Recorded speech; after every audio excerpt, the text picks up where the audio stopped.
All right, around the world now, the White House says it's taking steps to arrange a trilateral meeting between Presidents Trump, Putin, and Zelenskyy aimed at ending the war in Ukraine. The U.S. and Europe have supported Ukraine's request for security guarantees and its path to peace. But today, the White House ruled out deploying U.S. troops on the ground. ABC's Christiane Cordero has the story.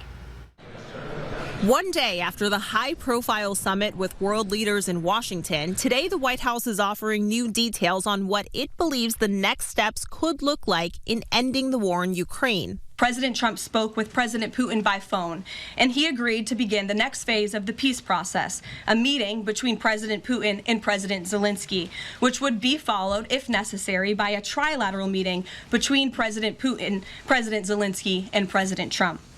The Kremlin has not explicitly confirmed if Putin has agreed to such a meeting with Trump and Zelenskyy. The war has raged on for 3.5 years. Hundreds of thousands of people have been killed, millions displaced.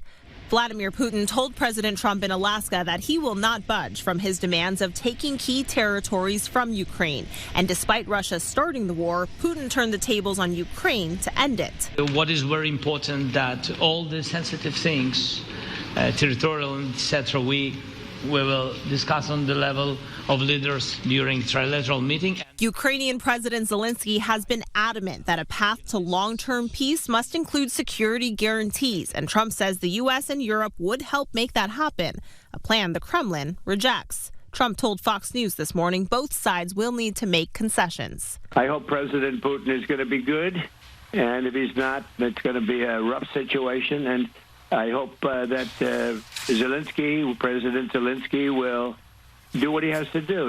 He has to show some flexibility also. Lots of questions when it comes to the potential security guarantees, but the White House today did rule out putting U.S. troops on the ground, saying instead support from the U.S. may come in the form of pilots and aircraft. Christiane Cordero, ABC News, Washington.